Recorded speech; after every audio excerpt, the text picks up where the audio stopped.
Good evening, Bitcoiners.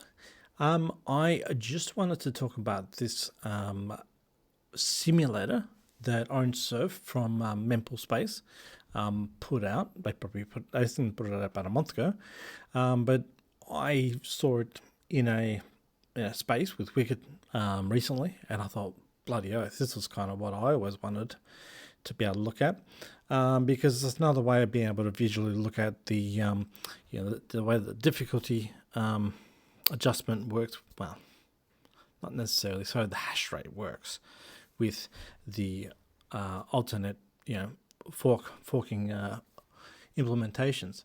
So OrangeSurf BTC is his thing, and the website that he's put out is bip110.orange.surf. So I might quickly go through this. I'm sorry for the white background. Obviously, he hasn't got a dark mode, so if you've gone blind already, I'm sorry.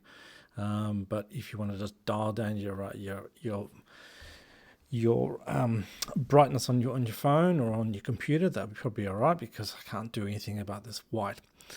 So learn about the BIP110 surf fork signaling and activation. All right. So we'll start with the activation.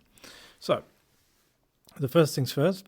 And the reason why I'm sort of recording this, is because I've been around for a while, and I always tend to find that certain things, they're up and they do really, really good things. And then after about a year after something becomes a bit, nobody pays attention to it anymore, it vanishes from the internet.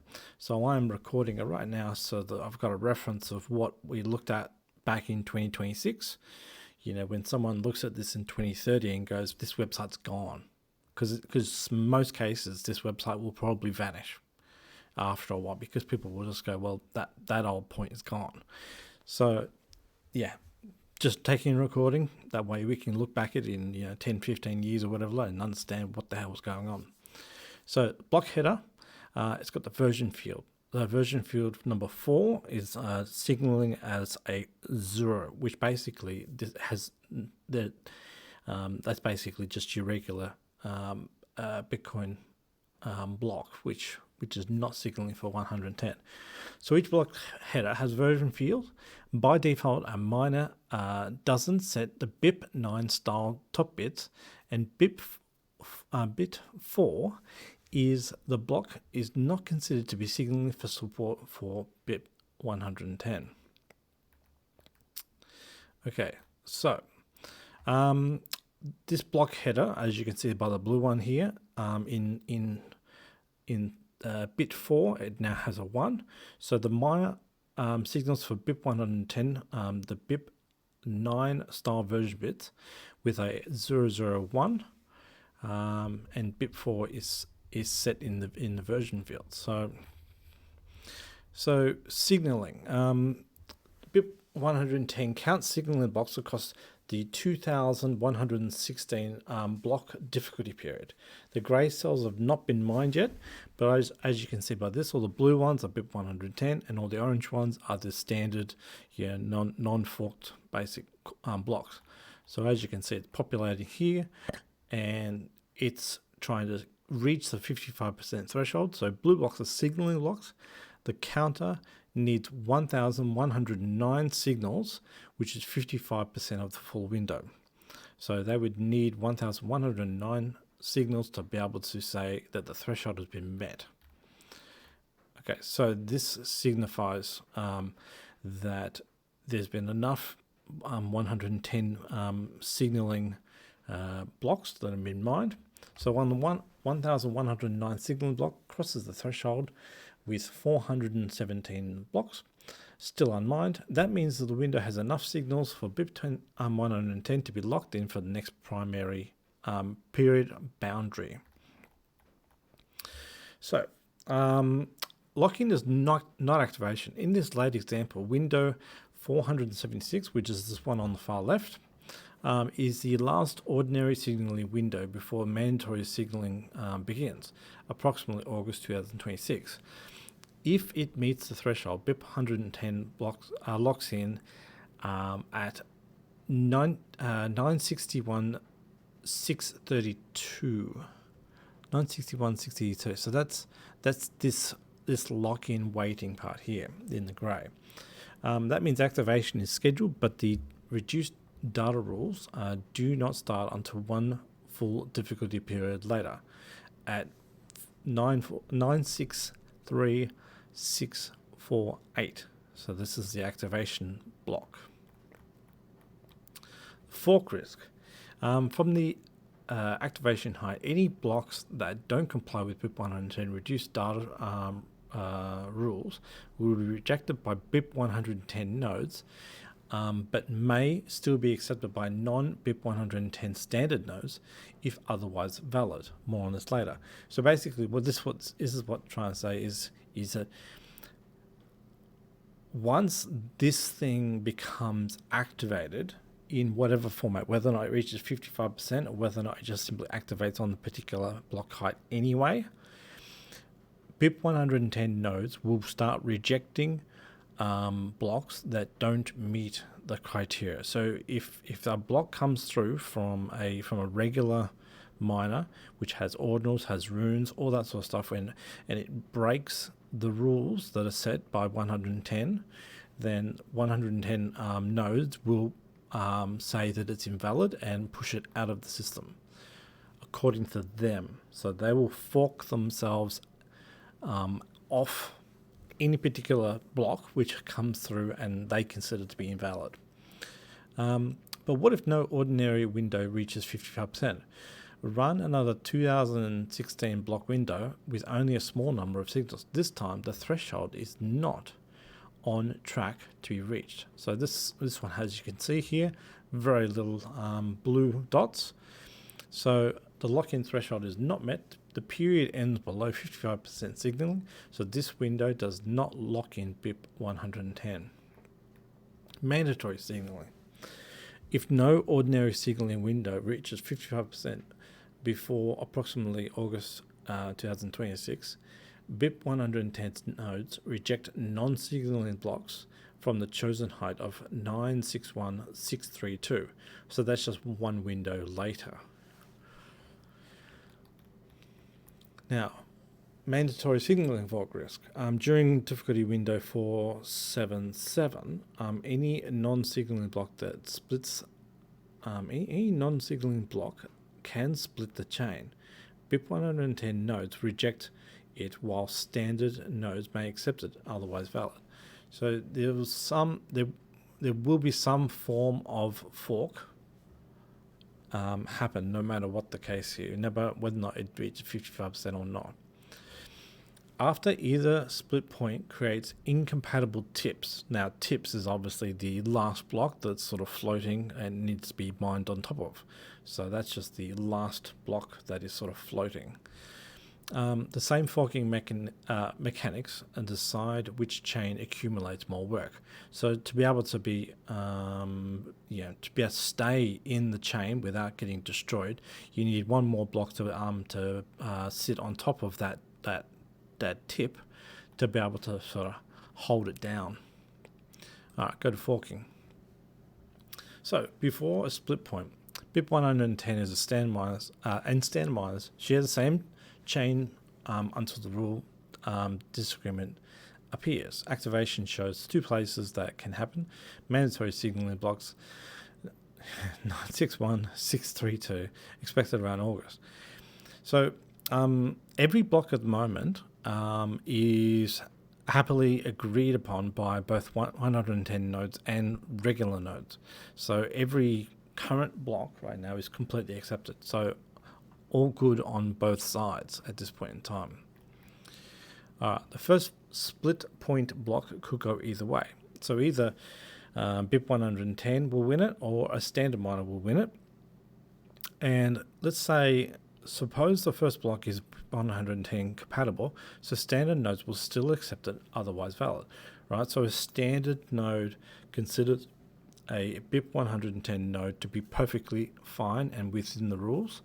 And this is what I saw. This is what I was saying earlier, like back in March or something like that, is the fact that if BIP 110 leads the charge and they end up giving a a block which is valid under both BIP 110 and also standard, then the standard will latch onto the BIP 110 mined block, and then start working on top of that.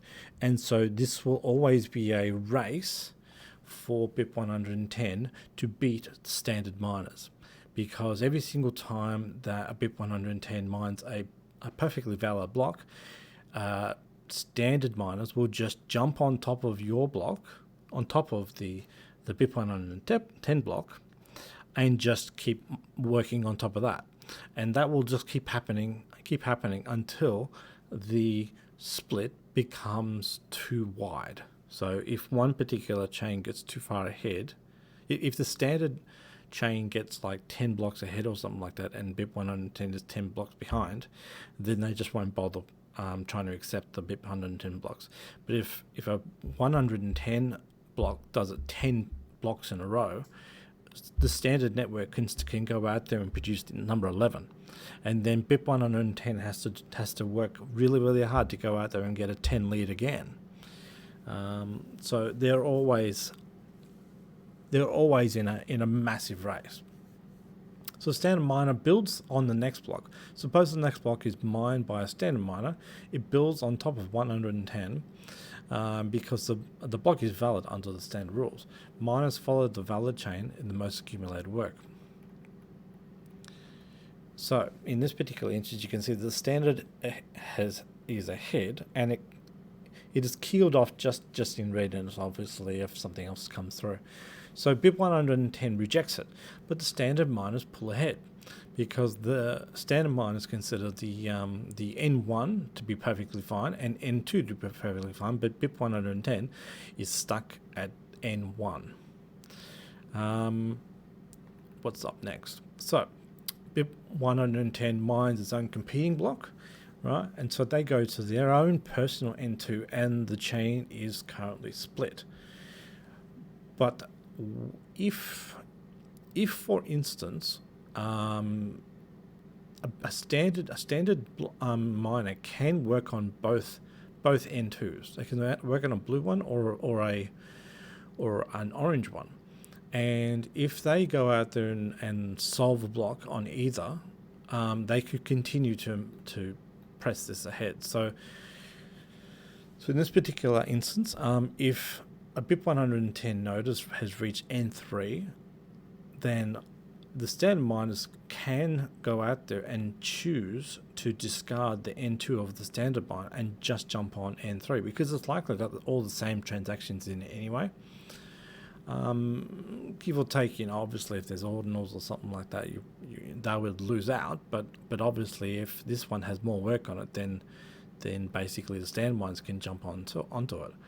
So standard miners will reorg onto the BIP 110 chain, and they'll make their N2 stale, and they'll just start working on the BIP 110 N3 block. Now, standard miners will pull if standard miners pull ahead again. So if they go out there and do an N4 when they do it to the standard thing, then BIP 110 has to work hard again to be able to get one block ahead. Whereas the standard are still happy. They might have orphaned one particular block, but that sort of stuff happens all the time.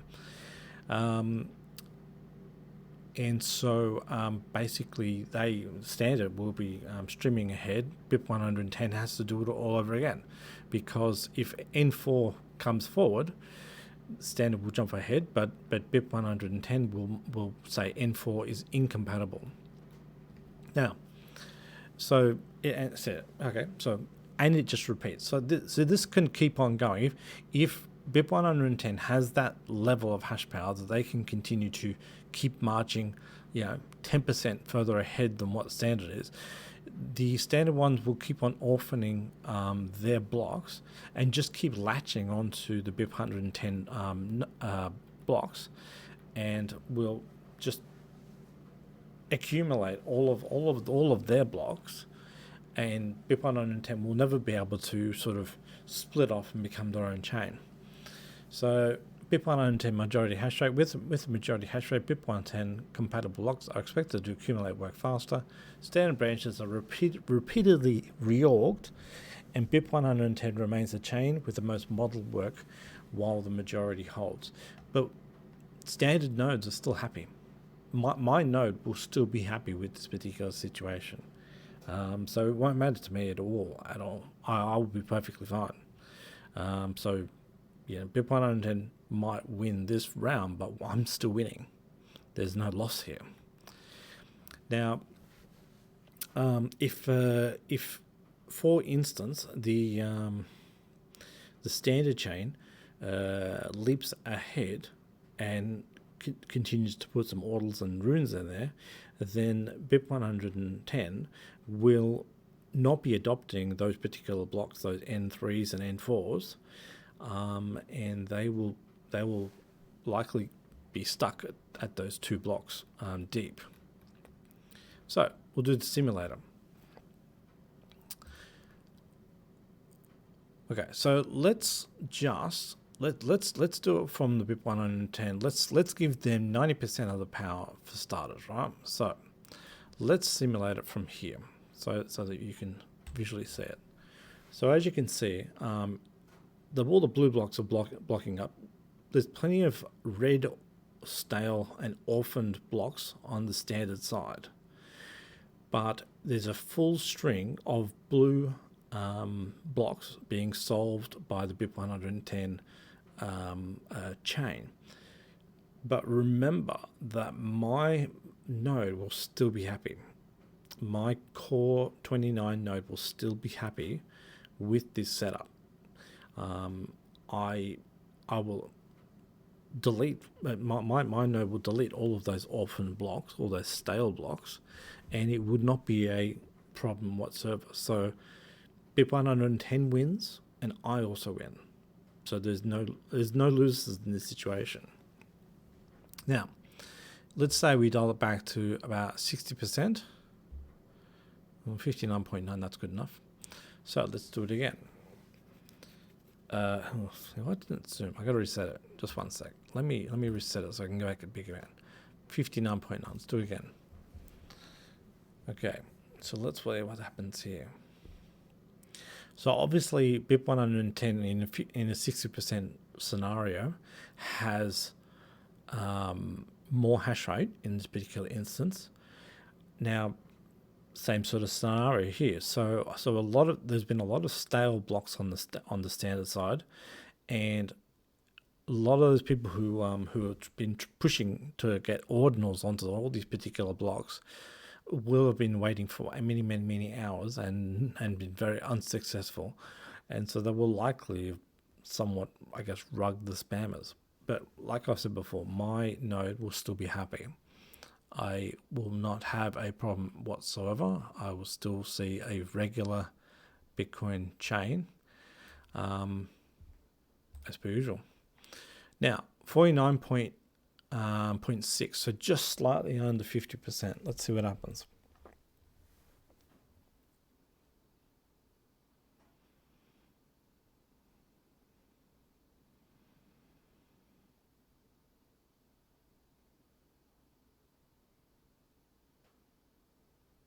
Now, this is the thing.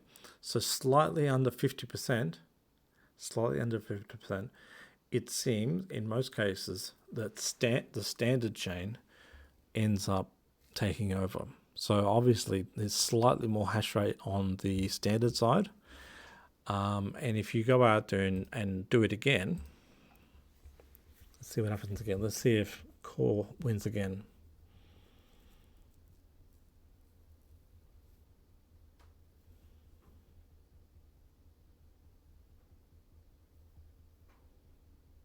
Yep. Do it again. So if Core has any slight, just 0.4% of extra hash rate, then Core will still win, right? And I think that like a lot of people were saying, if it's at let's go 50.1%, right? So that basically means that BIP 110 gets 0.1% more hash rate than what Core does.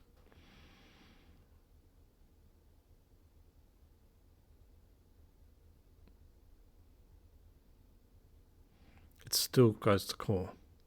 And the reason why it goes to core is because every single time BIP110 mines a block, we can just simply stack on top of it. Every single time, so they can continue to produce valid blocks for us, and we just stack on top. It's like always having that upper hand to continue to climb on top. It's like BIP110 is building the ladder, and we're climbing on top of the ladder that they're building. And then they build another ladder, and we continue to climb on top. They're not preventing us from doing anything.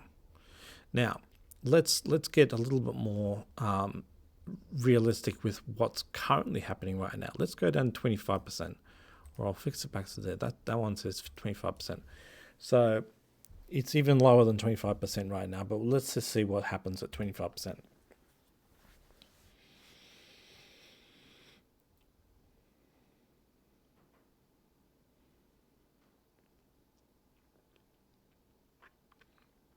Okay, standard is 144 blocks ahead. Right, so the standard core situation at 25%, it wins pretty much every single time, because of the fact that they will ultimately split, and they'll never be able to rejoin us. They'll never be able to rejoin core, and whatever they will go out there and produce, if they produce something with a lead, we'll stack on top, we'll climb on their ladder, and we'll just climb ahead of them. Now, let's go down to something that's a little bit more realistic. So, some people, I saw a video yesterday where people were trying to use they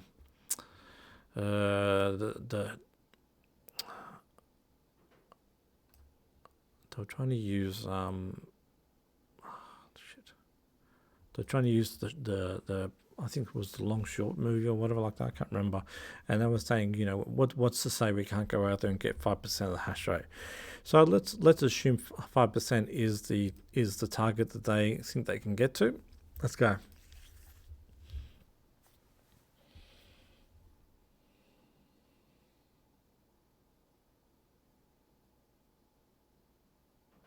You can see by the fact that core was already about 100 blocks ahead, and then a few N1, N2, N3 popped up. We basically split off from BIP110 at the very beginning, and they basically went out there and minted their own shitcoin, which was basically like the way Bcash did it. So Bcash waited 6 hours before they could produce their first block. And as you can see by this one, they've made it to N7. So they made it 7 blocks deep and gave up, because ultimately they will capitulate. The miners will capitulate. There's just no profit in mining something which only gets 7 blocks deep, and it's like people are making money on the other side of the scenario, and they're not making any money at all. They're making zero money. So they are just losing. That's the problem. All right. What it currently is, 1%. All right. It's currently signaling at 1%. So the best I've seen in a 2016 difficulty period has been 20. So 1%. So let's simulate that. So Bitcoin Core splits off almost straight away, and BIP110 has not mined up a single block. And they've pretty much made it to 144 blocks straight away, and BIP110 didn't even mine a single block. Didn't even happen. Let's reset it again. Core mined block. BIP110 hasn't done anything. They've done jack shit. And 144 just again. So this is why I have not been supporting BIP110, even though I don't like ordinals, and even though I don't like runes and stuff like that. I'm not stupid. I know that the difficulty rating is against BIP110, unless they go out there and put an emergency difficulty adjustment in there, and just that's so anti-Bitcoin. It's anti-Bitcoin. I mean, if they go out there and change the algorithm or change the difficulty adjustment, then it's not Bitcoin anymore. It's now Bcash. because that's what Bcash did. They went out there and they modified the difficulty adjustment to go out there and retarget every single block. And you know, people don't consider Bitcoin Cash, to be Bitcoin anymore. 0.3%. Sometimes it kind of looks like it's actually 0.3%, to be honest. But you got to remember, all these people who are currently signaling right now and saying, we're the best, we're the bee's knees, right? They're currently getting their actual Bitcoin rewards of 3.125 in real Bitcoin, which is worth, what is it, like $70,000 or something like that. So they're actively getting blocks which are, still worth what, $180,000 or something like that. I mean, American dollars, 180,000 American dollars. If anyone goes out there and signals after this split point, they can't guarantee how much money they'll get for any blocks that they solve. They could be getting 10 cents for every single block solved if it has no value.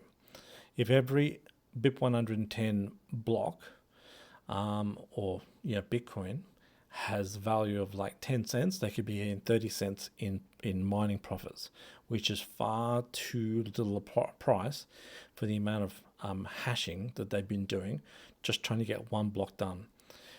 So as you can see, at these low levels, BIP110 never starts. It just never starts. So this is a really good website. If anyone's confused about why BIP110 is I think realistically never going to start, this simulator will tell you exactly what it is. So I'm going to put it in the comments, and if you've got any comments, you should reply back. I'm assuming there might be some people who are saying, rugged spammers or whatever like that, but I see that on other people's channels, and I don't see it on my channel, so nobody watches me. All right, have a good night.